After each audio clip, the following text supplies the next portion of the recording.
ఎన్నికల నేపథ్యంలో ముషిరాబాద్లోని ఓ private function హాల్లో పద్మశాలీల ఆత్మీయ సమ్మేళనం కార్యక్రమం నిర్వహించారు. ఈ కార్యక్రమానికి అతినగరం సుదేశ్ అధ్యక్షతన వహించారు.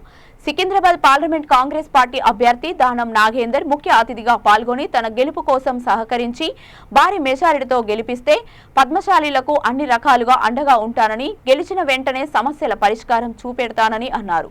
ఈ కార్యక్రమంలో అంజనా కుమార్ యాదవ్, మాజీ క్రికెటర్ అజరుద్దీన్ పెద్ద ఎత్తున పద్మశాలీలు పాల్గొన్నారు.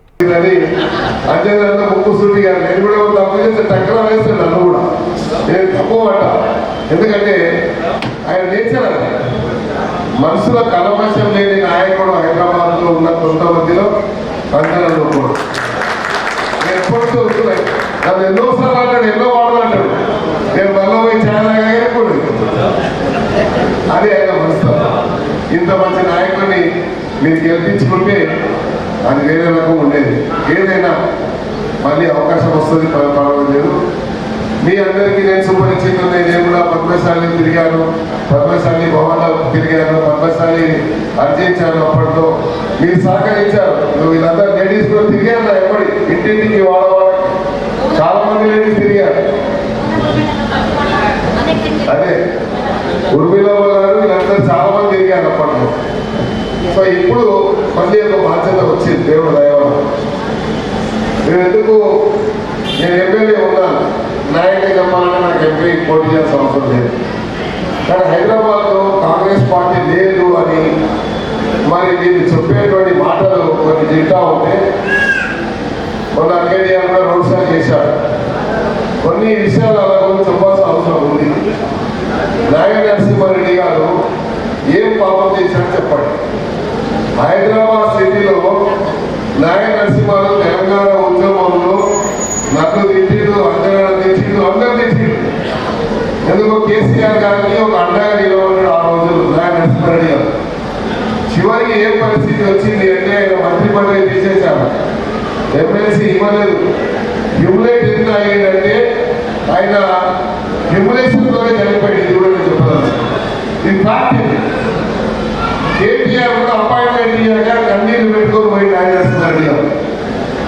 మరి అంత ఉద్యోగంలో అంత కష్టపడినటువంటి వ్యక్తికి మీరు గౌరవం ఇవ్వలేదు. ఇప్పుడు ఎవరికి మీరు గౌరవం ఇస్తారు? నన్ను కూడా ఏమైనా చేశారు. నేను హైదరాబాద్ సిటీలో 6 సార్లు గెలిచిన ఏకైక ఎమ్మెల్యే హైదరాబాద్. ఒక అపాయింట్మెంట్ ఇవ్వరు, కలవాలి. ఇప్పుడు అవసరం ఉంటే ఎవరు స్టేజ్ మీద అంతమంది చేతులు కానీ ఆటలు పడుతుంది ఏమని కదా.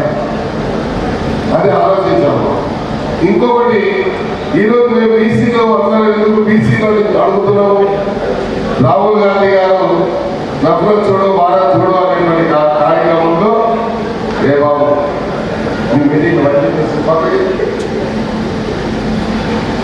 నఫరత్ చూడో భారత్ చూడో అనే కార్యక్రమంలో ఆయన లైఫ్ టైం అనిపిస్తుంది ఒక మాట చెప్పాడు. నా జీవిత ఆశయం ఏంటంటే ఈ దేశంలో ఉన్నటువంటి బడుగు బలహీన వర్గాలకు సంబంధించి కులగణన జరగాలి అని. కులగణన సంఖ్య ఆధారంగా ఈ దేశంలో ఉన్నటువంటి వారికి అన్యాయం జరుగుతుంది అని 50% స్లాబ్ని కూడా ఎత్తేసి బీసీలకు సరైనటువంటి న్యాయం ఇచ్చినప్పుడే భారతదేశం స్వాతంత్రంలో మనకి ఇచ్చినటువంటి రాజ్యాంగంలో హక్కులని కాపాడిన వాళ్ళం అవుతామనేటువంటి ఒక స్లోగన్తో ముందుకెళ్ళారు. పొలిటికల్ ఎజెండా కాకపోయినా ఈ యొక్క స్లోగన్ తీసుకొని ముందుకు వచ్చాడు. మరి ఈరోజు బీసీలందరూ ఐక్యమత్యంగా ఉండాల్సిన అవసరం లేదా? ఏ స్లోగన్ అయితే రాహుల్ గాంధీ గారు తీసుకున్నారో ఆయన జీవిత ఆశయం అని చెప్పాడు. పొలిటికల్ గా చాలా స్పీచ్లు ఇవ్వచ్చు, మన పొలిటికల్ గా మేము అది చెప్పొచ్చు, ఇది చెప్పొచ్చు, ఎన్నో మాటలు చెప్పొచ్చు. కానీ పొలిటికల్ స్పీచ్ కాదు, మన ఫండమెంటల్ రైట్ అని చెప్పాడు. రాజ్యాంగంలో మనకు ఇచ్చినటువంటి హక్కుని అది కాపాడాలి అంటే ఈ కులగణన జరగాలి, జరిగినప్పుడే సరైనటువంటి న్యాయం జరుగుతుంది అన్నటువంటి ఒక స్లోగన్తో మీరు రామగారు వస్తే వీళ్ళకు దిక్కు తోచడం లేదు. అమిత్ షా ఒక మాట చెప్తుండ్రు, ఇప్పటిదాకా నిన్న దాకా రామ్ మందిర్ పేరు నడిపించారు. ఎప్పుడైతే రాహుల్ గాంధీ గారు ఈ దేశంలో ఉన్నటువంటి బడుగు బలహీన ఎస్టీ ఎస్సీ మైనార్టీలకు సంబంధించి కులగణన జరగాలని ఒక ఎక్స్రే మాదిరిగా ఉన్నటువంటి సంఖ్యాపరంగా వాళ్ళకు కావాల్సినటువంటి మరి హక్కులని కాపాడాలని రాహుల్ గాంధీ గారు స్టేట్మెంట్ ఇవ్వగానే మొత్తం బీజేపీ నాయకులంతా దీని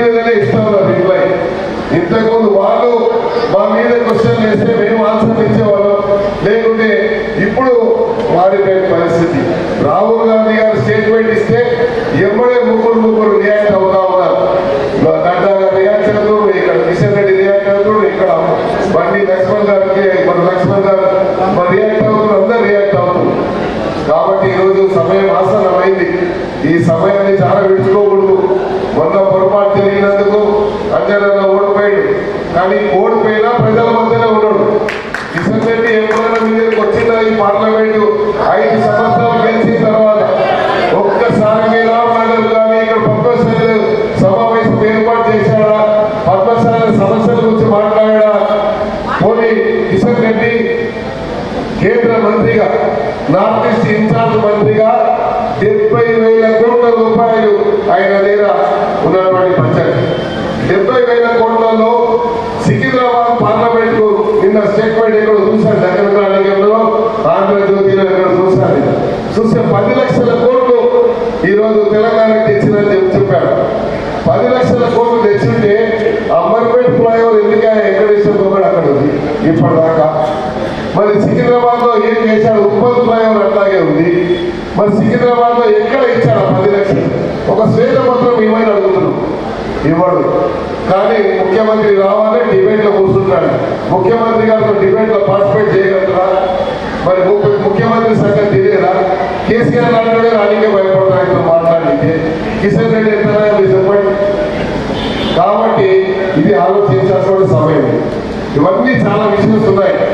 ఈయన ప్రజల మనిషి కాదు, ప్రజలకు అందుబాటులో ఉండడు. ఎవరైనా పోయే సమస్య ఉంటే పోయి పొచ్చంతే దాన్ని పెడిచంలో పెడతారు. అదే అంజనలో ఓడిపోయినా పోగలు ఎంబడే ఫోన్ ఎత్తాడు. అంజనలో అడ్రస్ ఎక్కడ అంటే ఎమ్మెల్యే కొడుచుకుంటాడు పొద్దుదాకా. అలా 24 hours 24x7 ఆఫీస్లో కూర్చొని ప్రజల్ని సంపాదిస్తున్నటువంటి నాయకుడు ఉన్నారా చెప్పండి మీరు. మరి ఇలాంటి నాయకులు కావాలా? మేము అలాగే పనిచేస్తున్నాం కాబట్టి 6 పర్యాయాలను గెలిపించారు. 6 సార్లు ఎమ్మెల్యే గెలిపించారంటే ప్రజల మధ్యలో ఉన్న ప్రజా సమస్యలకు తెలుసు కాబట్టి, ప్రజల యొక్క బాగోగులను అర్థం చేసుకున్నారు కాబట్టి, బడుగు బలైన వర్గాల ఎస్టీ ఎస్సీ మైనార్టీగా సమస్యల మీద పూర్తిగా అవగాహనటువంటి వ్యక్తులు కాబట్టి ఈ హైదరాబాద్ లో గ్రేటర్ అధ్యక్షుడిగా, అందరిలో అధ్యక్షుడిగా, సిటీ కాంగ్రెస్ అధ్యక్షుడిగా వీధిన వాడన ప్రాంతాల వారీగా అందరినీ తీసుకొచ్చి ఏకతాటిపై తీసుకొచ్చి మరి హైదరాబాద్ సిటీలో కాంగ్రెస్ పార్టీ యొక్క జెండాని, అదేవిధంగా సికింద్రాబాద్ పార్లమెంట్ కూడా కాంగ్రెస్ పార్టీ యొక్క వ్యాసమే, కాంగ్రెస్ పార్టీ యొక్క చరిత్ర దాని మొత్తం కాంగ్రెస్ పార్టీ చరిత్ర చూసినట్లయితే ఎన్నో పర్యాలు, ఈ 2 పర్యాలు మాత్రం బీజేపీ గెలిచింది. లేకపోతే మొత్తం కూడా సికింద్రాబాద్ పార్లమెంట్ నియోజకవర్గం అంటే కాంగ్రెస్ పార్టీ అడ్డా అనేది మనం అందరూ అర్థం చేసుకోవాల్సిన అవసరం ఉంది. కాబట్టి సమయం ఎక్కువ లేదు కాబట్టి మీ అందరితో ఒకటే ఈరోజు చక్కటి కార్యక్రమాలు ఏర్పాటు చేసి మమ్మల్ని ఆహ్వానించి ఈరోజు ముక్త కంఠంతో మీరు సహకరించడానికి ముందుకు వచ్చినట్టు మీ అందరికీ నేను హృదయపూర్వకంగా చేతులు జోడించి ధన్యవాదాలు తెలియజేసుకుంటూ ఈ రోజు నుండి ఇంకా కేవలం 3 రోజులు మాత్రమే ఉంది. మీరు తలుచుకుంటే ఇక్కడే అధ్యక్షులు గారు చెప్పారు 50,000 ఓట్లు ఉన్నాయని చెప్పారు. నేను మన ముఖ్యమంత్రి గారి దగ్గరికి సమావేశం అయినప్పుడు మరి మాకు ఉన్నటువంటి సింగరేణిలో ఉన్నటువంటి శ్రీధర్ గారు నాకు చాలా సుపరిచితులు, నాకు మాకు క్లోజ్ కూడా. శ్రీధర్ గారిని కూడా కొంచెం అక్కడ చెప్పాలంటే ఆయన కొంచెం మన అధికారి కాబట్టి, ఆఫీసర్ కాబట్టి, మన రాజ్యాంగపరమైనటువంటి ఇష్యూస్ వస్తాయి కాబట్టి ఆయన మేము ఇన్వాల్వ్ చేయడం లేదు. వారిని అలాంటి వారు కూడా మరి మాతో ఉండాలని ఉంది. అలాంటి వారు సంజీవరావు గారు కనిపిస్తలేదు లేదా? సంజీవరావు గారు ఇంకో సంజీవరావు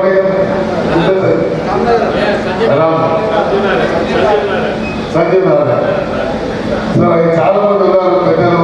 మీ అందరితో పోలేదు ఒకటి, ఎందుకంటే 2-3 రోజులు ఉంది, కొంచెం కమ్యూనికేషన్ గ్యాప్ ఉంటుంది. మేము కలవలేదని, అందరూ కలవలేదని, మా టీలు కలవలేదని, ఇన్ఛార్జ్ కలవలేదు, బాధపడద్దు. మేము ఎప్పుడు 24 గంటలు 24x7 అవైలబుల్ ఉన్నటువంటి వాళ్ళం. మేము మనం తెచ్చుకున్నాం. ఇల్లు కూడా వీధిలో వాడతో ఒక్కొక్క బస్సుకి 4-5 సార్లు ఎనర్జెటిక్ ఉన్నది, ఎక్కున్నాడు, ఫ్యూచర్ ఉన్న లీడరు. మీరు ఇలాంటి వారి సహాయం చేయండి. ఎందుకంటే ఇలాంటి వారి సహాయం చేసినప్పుడే మీకంటూ ఒక నాయకుడు ఉంటాడు. ఆ నాయకుడు ద్వారా మీకు ఫ్యూచర్ ఉండదు విషయాన్ని కూడా మనం అర్థం చేసుకోవాలి. ఎందుకంటే ముఖ్యమంత్రి గారితో డైరెక్ట్ గా యాక్సెస్ ఉన్న వ్యక్తి అందరన్నా డైరెక్ట్ గా మీ సమస్య ఉంటే రేపు ముఖ్యమంత్రి గారి దగ్గరికి నేను పోయి ఇక పద్మశాలి ఈ సమస్య చెప్పారు. ఇప్పుడే అధ్యక్షులు గారు చెప్పారు, ఆ భవన నిర్మాణం గురించి ఇవన్నీ కూడా నేను ఏదో చెప్పాను అనుకో, ఏదన్నా చెప్పగా ఇక్కడ రికార్డ్ చేస్తే వాళ్ళు పెడతారు, మెసేజ్ పెడతాం సీదా. కానీ మీరు మా మీద విశ్వాసం ఉంచండి, నమ్మకం ఉంచండి. గతంలో కూడా భవనం గురించి చెప్తే అప్పటికప్పుడు మేము సహాయం చేశాం, మాకు తోసిన సహాయం చేశాం. కానీ మేము మాట ఇచ్చి ఈరోజు ఎన్నికలు అయిపోయిన తర్వాత మరి వేరే నాయకులు లేక అవసరం ఉన్నప్పుడు ఏది మళ్ళా అవసరం ఒకరి పొడి మళ్ళా కాదు. ఎప్పటికీ మీ మధ్యలో ఉండేదో మీ సమస్యలు అర్థం చేసుకున్న వాళ్ళు తప్పకుండా మీకు అంటూ ఒక భవనం అవసరం ఉంది. తప్పకుండా అవసరమైతే పద్మశాలి గారి స్థలం కూడా కేటాయించేటువంటి కార్యక్రమం కూడా తప్పకుండా చేస్తాం. ఎందుకంటే ప్రతి కులానికి ఈరోజు ఇచ్చారు కాబట్టి పద్మశాలి కూడా మీకు రైట్ ఉంది. ఈ రాష్ట్రం నిర్మాణం చేసుకుంటున్నాం. అదేవిధంగా రామనాథ్ గారు సంఘ నిర్మాణం చేసుకుంటున్నాం. మీ యొక్క సహాయం ఉండాలి. అంతేకాకుండా మన ముషిరాబాద్ నియోజకవర్గంలో మాకు 40 నుంచి 50 ఓటర్స్ ఉన్నారు మా పద్మశాలి మొత్తం. వాళ్ళకు సమాచారం ప్రకారం చూసుకున్నా కూడా మాకు రాబోయే కార్పొరేట్ ఎలక్షన్లు 2 నుంచి 3 సీట్లు ఇవ్వాల్సిందిగా పిలుచుకుంటున్నారా నేను మా మీద చేయాలి. అదేవిధంగా మాకు కొన్ని సమస్యలు తలెత్తుతుంది. ఇక్కడ జిహెచ్ఎంసీలో కూడా ఎంఆర్ఐలో కూడా అనేక సమస్యలు ఉన్నాయి. వాళ్ళకి ఏ సమస్య వచ్చినా మా పద్మశాలీలకు మీరు అండగా ఉండాలని మాకు వినవించుకుంటున్నాం. అదేవిధంగా మాకు మీరు హామీ ఇచ్చారు, మీరు చెప్పినందుకు నేను కూడా వెంటనే జాయిన్ అయినా దానివల్ల అదనంగా వారికి ప్రత్యేక ధన్యవాదాలు తెలియజేస్తున్నాను. జై కాంగ్రెస్. ఇప్పుడు అందరూ నాకు కూడా హామీ ఇచ్చారు, ఇవన్నీ సమస్యలు ఏమన్నా కూడా పూర్తి చేస్తున్నారు. మన పద్మశాలి ఐక్యతతో కాంగ్రెస్ పార్టీకి దానమన్నకు అత్యధిక మెజార్టీతో ఎన్టీఆర్ ప్రతత్వాలని చెప్పి కోరుకుంటూ ఇప్పుడు దానమన్న అందరూ చెప్పడంతో ఒకసారి తెలపాలని చెప్పి కోరుకుంటున్నాను. మాజీ పార్లమెంట్ సభ్యులు అంజన్ కుమార్ యాదవ్ గారికి, అలాగే మన కాన్స్టిట్యున్సీ ఇన్ఛార్జ్ అరవింద్ కుమార్ యాదవ్ గారికి, అలాగే మన కాంగ్రెస్ పార్టీ నుంచి అన్న గౌరీ శంకరన్న గారికి, అండ్ వేదిక మీద ఉన్న అందరి కులబంధువులకి, జగదీశ్వర గారికి, అండ్ సంగిశెట్టి శ్రీధరరాజు గారికి, సంజీవ గారికి, తిరుపతి గారికి, ఉర్బెల్ల గారికి, అండ్ అందరికీ పేరు పేరున నమస్కారం. కేవలం ఈరోజు నేను ఒక 7 to 10 days ట్రిప్ వేసుకొని కేవలం పద్మశాలి కుల బంధువులది ఇక్కడ పెద్ద ఎత్తున మీటింగ్ అరేంజ్ చేయాలి, సంఘటితం చేయాలి, పూర్వ వైభవం తేవాలి. అందరూ టీఆర్ఎస్ పార్టీలో అక్కడిక్కడ పుట్టకోడు చెట్టుకోడుడే, కానీ కాంగ్రెస్ పార్టీ అంటేనే ఫస్ట్ పద్మశాలిని గుర్తించిన పార్టీ కాంగ్రెస్ పార్టీ. ఇదే అజయ్ గారి మన ఎలక్షన్ బై ఎలక్షన్లో కాంగ్రెస్ పార్టీ గుర్తించి పద్మశాలీలకు మనం గుర్తించి ఫస్ట్ పార్టీ కాంగ్రెస్ పార్టీ. అలాంటి పార్టీని ఆ రోజు సిటీ కాంగ్రెస్ ప్రెసిడెంట్, అలాగే మన లోకసభ సభ్యులు అంజనా గారు వారు కూడా వారి ప్రోత్సాహంతో ఆ రోజు అందరం సంఘటితమై మనం గెలిపించుకోవడం జరిగింది. కానీ మనం ప్రతి వేదికలో అందరం చేస్తున్నాం, అందరికి మనం గెలిపిస్తున్నాం, అన్ని పార్టీలు మనం చేస్తున్నాం. కానీ రెండవది వెన్ ఇట్ కమ్స్ టు మన ఎదుగుదలని, మనం ఎప్పుడు ఎదుగుతాం, ఆర్థికంగా కానీ రాజకీయంగా కానీ ఎలా ఎదగాలి అనేది చూడాలి. మనము శ్రీ అంజనా గారు ఎప్పుడైనా కూడా కానీ ఆల్మోస్ట్ పద్మశాలి కమ్యూనిటీలు ఎంతమంది ఉన్నా అందరూ కూడా అన్న లీడర్షిప్లోనే చాలా మంది పనిచేసిన వాళ్ళు ఉన్నారు. నేను ఒకటే చెప్తున్నాను, మనం గౌరవం కావాలంటే ఇది కేవలం కాంగ్రెస్ పార్టీతోనే. ఎందుకంటే మనకు గుర్తించిన పార్టీ కాంగ్రెస్ పార్టీ. కావున దానం నాగేంద్రరావు గారిని భారీ మెజారిటీతో, భారీ అంటే మామూలు మెజారిటీ కాదు, ప్రతి ఒక్కరు మీరు ఓట్ వేయడం కాదు, ప్రతి ఒక్కరిని ఓట్ వేయించి ఇన్ఫ్లుయెన్స్ చేయాలి. ఆల్రెడీ మనం మన ఓటింగ్ షేర్ ఏంటనేది మనము అంజయ్ గారి ఎలక్షన్లో మనం ఆల్రెడీ ప్రూవ్ చేశాము. గత ఎన్నికల్లో కూడా ప్రూవ్ అయ్యాయి. I don't know because of some equations something ఇక్కడ జరిగింది. But never to less it's too late. But still ఇప్పుడు మన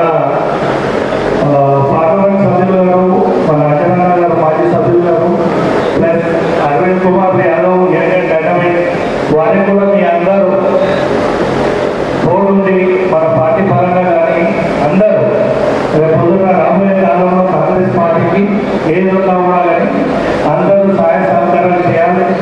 ఏమాత్రం పని ఉన్నా కూడా కానీ నిర్మమానంగా అడగాలి, చేయించుకోవాలి. రూపాయలు మనం పని చేసుకోవాలి. ఎందుకంటే పని చేస్తున్నాం, మనం అడిగి తీసుకోవాలి, మన హక్కు. ఎందుకంటే ప్రతి ఒక్కరు పద్మశాలీలు స్వామిలు గుణవంతులు ఎవరిని అడగరు. మనం చేయి దాపే గుణం లేదు, ఒకరికి ఉండే గుణం లేదు, ఒకరికి మనం అడిగేది లేదు. చాలా సున్నితమైన మనుషులము. ఒకసారి కమిట్ అయిన అంటే మన మాట ఇంకోటి తినదు. సో ప్లీజ్ నేనేమంటున్నానంటే భారీ మెజారిటీతో రేవంత్ అన్న గారి గవర్నమెంట్లో will see more wonders and is very dynamic CM too. And మన ఇప్పుడున్న అరవింద్ కుమార్ యాదవ్ గారు కానీ మన వాళ్ళు అందరూ కూడా ఇక్కడ ఉండడం జరిగింది. కావున అందరూ తప్పకుండా దానవన్నని ఖచ్చితంగా భారీ మెజారిటీతో గెలిపించాలని కోరుతున్నాను.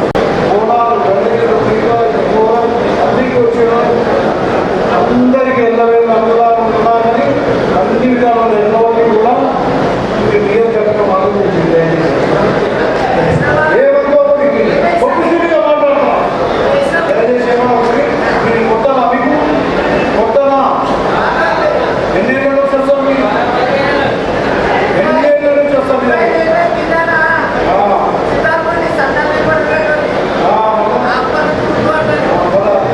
అయితే అది సమయం పోతుంది, మాట్లాడుకోవాలి, సమయం పోతుంది, మాట్లాడుకోవాలి.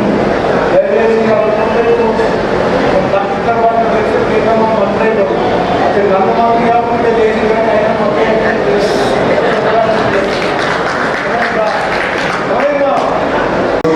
यहाँ पे आप लोगों ने इतना मेहनत किया और इतने लोग, इतनी यूनिटी यहाँ पे दिख रही है, तो मैं इसके लिए आप लोगों ने बहुत बहुत दाद देता हूँ, मुबारकबाद देता हूँ।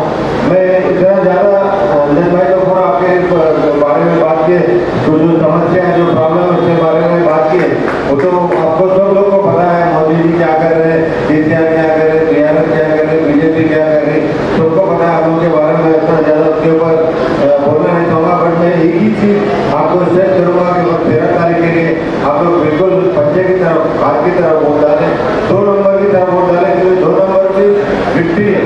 ऑलरेडी अल्लाह ताला ने दिया है, इसको पहले 2 नंबर दे दिया, विक्ट्री साइन दे दिया।